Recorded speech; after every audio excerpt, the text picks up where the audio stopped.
Good afternoon, everyone. We are back on Facebook Live from Sakra World Hospital. Dr. Shivkumar R is here, who is a senior consultant, neurology and epileptology at Sakra Department of Neuroscience. Welcome to you, doctor. Hi, welcome. Friends, today we are here to discuss about Parkinson ailment on account of World Parkinson Day, which is observed on every year, 11th of April. Doctor, before I take you through the questions and queries asked by our patients and viewers, can I request you to give a quick introduction about Parkinson in today's society? Yeah. See, the word Parkinson scares everyone. So, what do you mean by Parkinson's is the most important thing? So, Parkinson's is a disease which is basically diagnosed by the symptoms a person has got. No test like CT or MRI can diagnose Parkinson's. Mm-hmm. So, what are the symptoms a person can come to you with Parkinson's? One is they might come with history of tremors in the hands. So, tremors can be seen on both sides or one side. So, usually in Parkinson's we have tremors only on one side. It starts on one side, then it can go to the other side. Okay. So, in addition to the tremor, we need to have one more symptom for us to say it is a Parkinson's.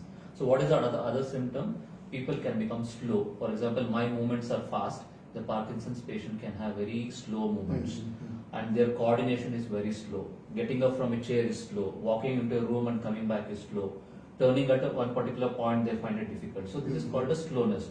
In medical term, we call this as bradykinesia, means our kinesia movement is slow. The third important parameter for us to diagnose is called stiffness, what we call it as rigidity in Parkinson's. So when a doctor tests for any stiffness, you feel that the whole hand, leg or the trunk, every muscle will be stiff in the body. So if anyone has two of these three symptoms, we can straight away say he has got Parkinson's disease without a need for any investigation. Alright, doctor, with that introduction, I would like to ask the questions which our viewers have asked. So, why does one develop a Parkinson disease? Yeah, it's the most important question. In spite of science being advanced so much, we don't have the reason for the Parkinson's. Only what has been found is there is a hormone called as dopamine, which is a neurotransmitter in the brain, which becomes deficit, and because of this they develop symptoms of Parkinson's. So there are certain reasons or associations where someone can develop Parkinson's disease. For example, someone has got a lot of gastric problems. So because of gastric, they use a lot of medications to suppress the gastric issues. Some of these medicines are very dangerous, which can cause Parkinson's. Very few of them I can name. One is called as metoclopramide, domperidone, levosulfuride. If they use any of these medications, you are at high risk of developing Parkinson's. Second common reason is toxins in the food. So we have toxins in water, food, everything. So when any of these toxins enter our body, including some of the pesticides which can be seen in vegetables and fruits, some of these can cause toxins to the brain and we can have Parkinson's disease. And other rare causes where you can develop Parkinson's is boxers having repeated head injuries to the brain, they can have Parkinson's disease. And stroke, stroke is one of the common diseases in the community. So when someone develops stroke, they can have Parkinson's related to stroke, what we call it as vascular Parkinson's. Other rare causes are, there are certain psychiatric medicines which are used for psychosis or psychiatric problem which can cause Parkinson's disease. Rarely tumors of the brain can cause Parkinson's, and there can be accumulation of some fluid in the brain which can cause Parkinson's. So there are various reasons for Parkinson's. So to broadly classify, we have something called as degenerative disease. That means which happens because of aging, where the loss of cells in the brain can happen. Second one is a reason within the brain where Parkinson's can happen. So we always try to look in for reasons. For example, if there's a brain tumor, I can treat it. If there's a stroke, I can treat. If there's some other reason which is compressing the brain, I can treat it. If it is related to age, where the cells are dying because of aging process, we don't have any cure. We can only control the symptoms by medication. So Parkinson's is a kind of a degeneration which gradually progresses and becomes more and more as one ages older. Okay, so it's more of a medically managed care that you can provide to this. Yes, the most important thing here I would emphasize is diagnosing that someone has got Parkinson's in the early stages is more important. The second thing is preventing someone getting a Parkinson's is more important than diagnosing it. The reason is, if I can tell someone not to use certain medications, gastric or certain toxins which can cause Parkinson's, that is the best thing what a doctor can do in the community by avoiding a disease. Once the disease has set in, the next important thing is to diagnose it in the early stages so that we can manage it better. I have an interest to know about the medicine part which you mentioned. Yeah. Like the other specialist who advises for some medicines which may have a risk of Parkinson. So, does those clinicians will take care of other supplement medicines to ensure that these medicine doesn't cause the risk of Parkinson? See, there are two issues here. One, a doctor prescribes a medicine for a short period of time, maybe for 5 days or 10 days. Okay. What people do when they can't visit a specialist or a doctor, they tend to consume the medications by buying it over the counter. That means they are self-inducing a disease. That is the most common pattern what we see in the community. So I request all the viewers that if you are not sure of the side effects, how long a medicine has to be taken, at least try to get some opinion from a doctor so that you are in the safe zone when you are consuming certain medications. The second important thing is when you are advised to take some medicine, a follow-up is very, very important. Because when you go for a follow-up, a doctor who has prescribed the medicine is going to examine you, ask you certain questions if there is any side effects to a particular medicine or not. If the doctor finds that there is a side effect happening, either he might reduce the dosage of the medicine if it is possible, or he might change the medicine to a safer one.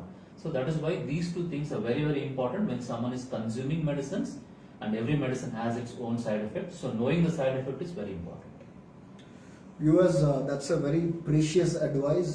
So whenever you are advised on any medication, please consult your doctor in time and ensure that you follow and you check with the doctor like whether you can continue this medicine or not. Self-medication can cause you more risk than treatment. Thank you, sir. With that, we'll go to the next question. What are the early signs that one will come up with Parkinson disease? Okay. There are few subtle signs which we call it in medical practice as soft signs. See, for someone, for example, someone is walking. So when someone is walking, you see that one arm doesn't swing, the other arm keeps swinging. Okay. So that is a very early sign where the Parkinson's would have probably, it's in the early stages. So I just make a person walk around the corridor and see whether he swings the arm equally or not. If there is any asymmetry or disparity, that means it could be an early sign of Parkinson's. Second important sign is when they are walking through narrow spaces, they become slow because naturally when you go across narrow spaces, closed corridors or narrow doors and all, they tend to stop and then take a turn. So that initiation movement will be slow in some people. Third is they can come to you with history of unexplained falls. They don't know why they are falling. Okay. Because of poor balance, what we call it as postural problems. Suddenly they turn or look up for something, they fall down. That means that could be an on the early plain surface. plain surface itself. So that can be another sign of Parkinson's. Very rarely people can only come with only tremors without any other sign.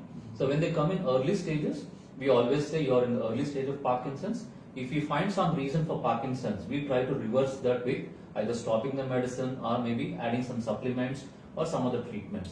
If there is no possible cause found for Parkinson's, then we discuss with them about the initiation of medications. So in the medicines we have three parts. One is a medicine to prevent the disease becoming more in the future. Second one is to make the symptoms better. Third one is they can have associated problems. For example, if I say you are a person who has Parkinson's, immediately they become very anxious. They become depressed. How is my family going to cope up? How am I going to go to work? How am I going to earn for my family? All these things picks up in the family. This is called as, once the disease is diagnosed, they will have associated problems. So we have to take care of all these three things whenever we come across a disease, not only Parkinson's, for any other disease. Thank you, doctor. The next question which has come up is, at what age does one start experiencing this symptom? Okay. See, anyone from childhood to old age can develop Parkinson's. Okay. So that is the most important. You should not be under the blind influence that only old people are going to get Parkinson's disease. Why we are seeing Parkinson's in younger people? The one which we discussed, the drugs, all those things, the toxins, stroke, diabetes, hypertension, increasing the risk of stroke in someone. All these things can make you get Parkinson's before the expected age. Earlier days we used to see Parkinson's only after the age of 65. Now we are seeing in 40, 35, 45. So that means stress can play an important role. Associated disease like diabetes, hypertension, medication consumption, toxins, all these things can contribute for early Parkinson's experience. And the second important thing is if you have a disease in the brain, for example, you have hypertension which is not controlled. Hypertension can kill your brain by destroying because of high pressure. That itself can make you at risk of having Parkinson's. I have sustained head injury because of some road traffic accident. I will not have Parkinson's today. After 10 years, I will develop Parkinson's because some of the cells would have got damaged because of the injury which has happened to the brain. So, some inciting factor is present in most of us who have Parkinson's at young age. Okay. Very rarely we have something called as genetic diseases. So, some genetic disease which involves the brain. For example, classical one I can tell you is Huntington's disease, which has got a lot of movements, psychiatric problems, and Parkinson's. So, some people can have Parkinson's very early in the age. So, whenever someone has got very young age Parkinson's, we always investigate to find out if they have genetic or any other reason for Parkinson's to happen. Thank you, doctor. The next one on the list is does lifestyle modification help with its treatment? Yes, this is true for all the diseases, including brain, heart, diabetes, hypertension. Okay, so there are certain preventive measures which you can practice in your day-to-day life so that you can avoid certain diseases, including Parkinson's disease. So the most important three parameters what we say to everyone who comes with this is have a relaxed, stress-free life. That's the most important thing. Second important thing is regular, moderate to vigorous exercises every day. The third is try to avoid certain medical condition. If not possible, if you're suffering from certain medical condition, try to treat them better.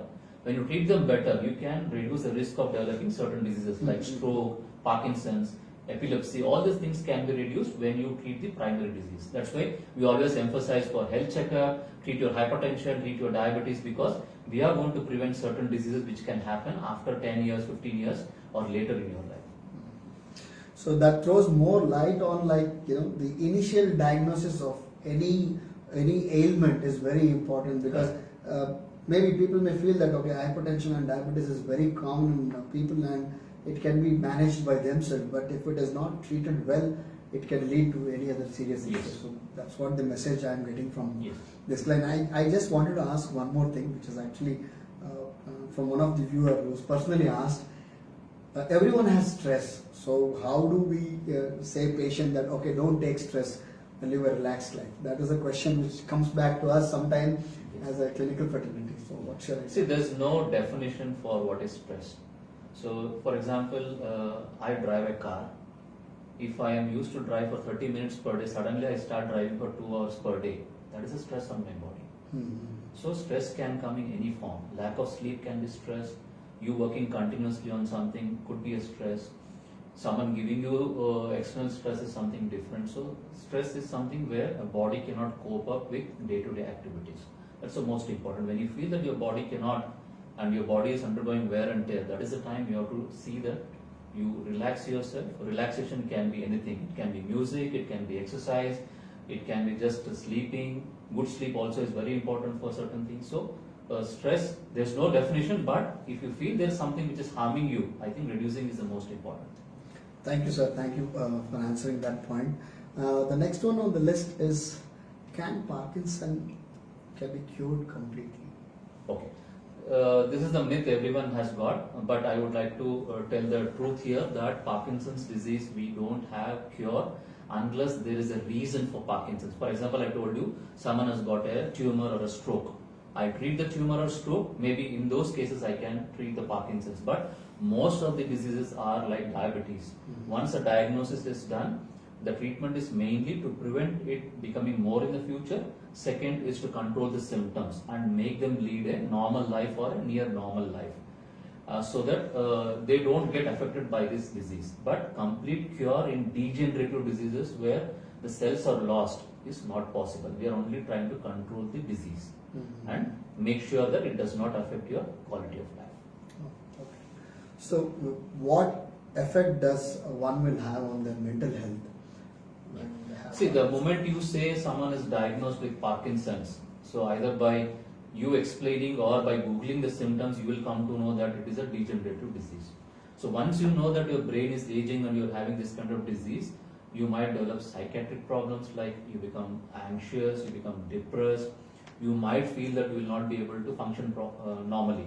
So in spite of you being able to walk around, you still feel you can't walk and you try to refuse certain activities like you may not drive a car, you may not drive a bike, You don't want to go down the lift. You don't want to go for a walk because you're afraid that you might fall down. So you will develop something called as negative attitude or negative personality, where you feel nothing is possible because you have Parkinson's. So that is where the doctor's role and the psychologist's role is very important. We say that you have a disease, but that's not the end of your life. You can make your life better by treating your Parkinson's better. So there are medications, there are counseling, there are a lot of other activities like music, yoga, meditation, even physical exercises. There are a lot of associations which work on Parkinson's where they help you to come out of all these things. So medication is only a part of the treatment of Parkinson's, but rest of the treatment is how do you cope up with the disease and how do you overcome this is the most important thing. So based on the doctor's advice, the restrictions can be planned by the patients as per their condition. That's Yes. what you're trying to say. Yes. Rather than going on a full stop on all their activities. Correct. See, the restrictions will come into play when we find some risks in them. For example, I told you that they might fall without any reason. Mhm. So we always ask them not to look back, not to when they're climbing the stairs, not to look back if someone calls. So these are the precautions we tell them. And if, in spite of that, if they tend to fall, we ask them to put some protective floorings, maybe a wall railing so that they can hold it when they're walking. So these are some things which a doctor assesses and tells them that these are the precautions you're supposed to take. So we can avoid certain medical problems arising indirectly from Parkinson's. That's a great information, doctor. The next one on the list is how can we prepare ourselves for future as the symptoms show progression? Yeah. So the disease is definitely going to progress, but it's not a rapidly progressing disease. It's a slowly progressive disease. For example, if someone is diagnosed with Parkinson's now, to become like a wheelchair bound or a bed bound, it might take 50 to 20 years if someone doesn't treat properly. If someone takes care of the disease properly by doing regular exercises, the physical therapy, what the therapist advises, the medications and regular follow-up, next 10 to 15 years or 20 years, you can have a near normal life. That's the most important thing. So, making a plan for your journey into Parkinson's is more important than getting scared of the disease itself. Thank you, doctor. So, what is the suggestion that you would like to give to the family members that I'm asking out of this list? The family members' support is very important to Correct. manage this disease. Correct. So, I thought, let me hear it from you. See, once you diagnose someone suffering from Parkinson's, it may be the breadwinner of the family or it can be the least or most important member of the family. So, the family should not get depressed by hearing the term Parkinson's. So, family support is very important for any disease, including Parkinson's. So, giving positive support, counseling them that nothing is going to happen, he can lead a normal life with regular visits, follow-ups and exercises. That's the most important support a family can give to a person who is suffering from Parkinson's. And certain other things, what I told you, that certain modifications in the lifestyle, certain modifications in the bathroom, house, so that we can give the a railings or the support yes, which is required. we can give a good environment for them so that they don't fall down. Taking them outside for a good walk, and if they are under stress, making them feel that stress can be reduced by various parameters. So all these things, including financial support, all these things are very important from the family point of view. So I think family support is more important than the doctor's advice, because that is where they spend maximum life at home with family rather than at the doctor. Thank you, sir.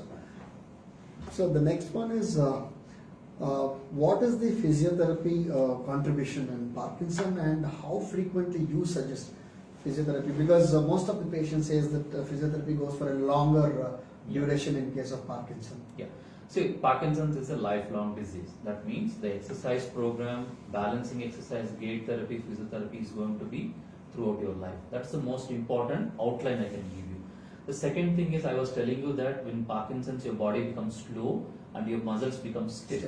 So when because of this, you don't use your muscles flexibly, and you might even reduce the usage of the muscles. So whenever we reduce the usage of the muscles can go into a state of atrophy. This is called as disuse atrophy. Example I can give you is, my hand is fractured. I am in a cast. I don't use my hand for 1 month. After that, doctor is going to remove the cast. You can see that the muscles are wasted. It is thin. It does not have the strength. So what we do, we start doing exercise so that we can gain the muscle bulk and get back the strength. Same thing happens in Parkinson's. So that is why we say exercise is most important in Parkinson's, because we can preserve the texture, the bulk of the muscle, Mhm. and we can keep the muscle stronger.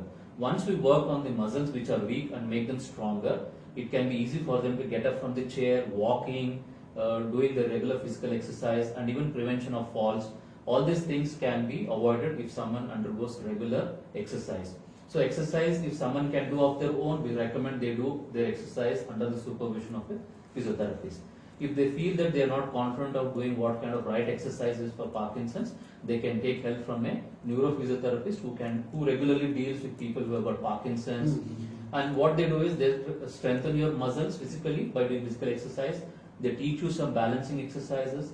They teach you how to be careful when you are at risk of falling. So all these things can be taught by a physiotherapist. So physiotherapy should be one of the medicine what a Parkinson's person should be taking along with the tablets what we are going to prescribe from the doctor's point of view. Okay.